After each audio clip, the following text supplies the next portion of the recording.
Good morning. What if I'm wrong?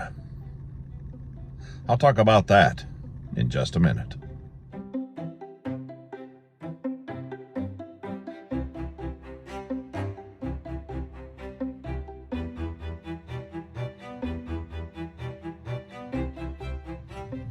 I once had a pastor when I lived in Tennessee who said something to the effect of, you know what, even if Christianity was wrong, I would still want to live this way. And though that was an odd statement, I kind of understood what he meant. And so I wanted to address that question today.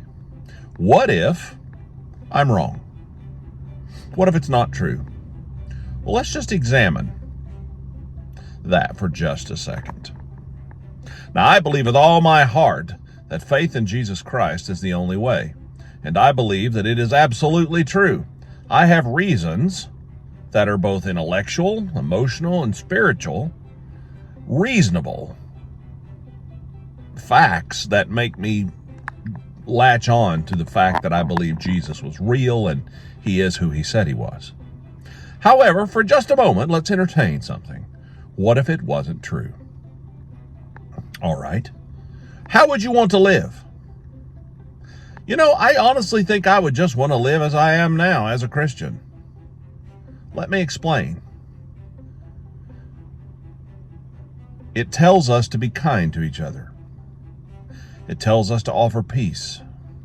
It tells us to be decent, obey laws, treat people right, forgive our enemies, be kind to those that treat us badly. It calls us to be inoffensive, yet bold.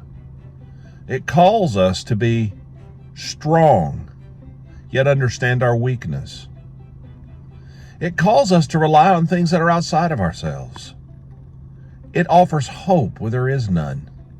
It offers peace in our hearts where there isn't any. Some people say, well, Christianity's just a crutch. Well, as my friend Pastor Bob Beeman says, I don't need a crutch, I need a stretcher. This world is not easy. It's difficult. When you look at the news today, it's like, oh my goodness gracious. We don't know what's going to happen. Maybe it's World War III on the verge. Maybe it's the end of time. Or maybe it's just more human beings being awful to each other. I don't know. I've watched some videos of some things that happen and it just absolutely destroys my heart. But you know what?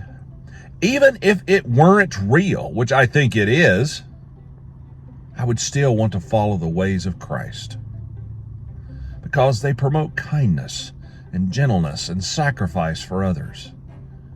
You see, people act like Christianity is something that, oh, how dare you ask me to behave that way? It's not that at all. It's something that if people would behave that way, whether they believed it or not, this world would be a much better place. Dr. Jordan Peterson, who I don't know his status with his faith, but he has made statements in the past of something like, I live as though I believe God is real. I live as though I believe God is real. What if everyone did that?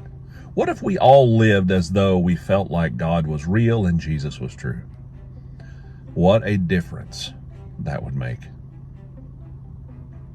So I tell you, my friends, you can live a good moral life just based on thinking about what Jesus said and did. But if you want to live a truly abundant, spiritually peaceful life, you'll find out who he is.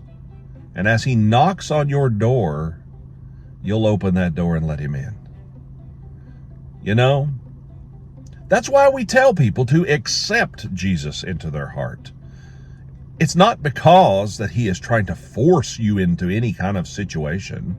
He's not forcing you into a relationship with him. He's asking. He's knocking at the door. And if you open it for him, he'll come in and he'll be with you. So when we say accept Christ, we mean accept this free invitation to peace, love, and understanding. But my point here today is to just think about the tenets of Christianity: kindness, virtue, honesty. I'm not sure what the world has a problem with. Now, I know there are bad people that have done things in the name of Christ that are bad. I know that's happened. But you know what? That's not Jesus.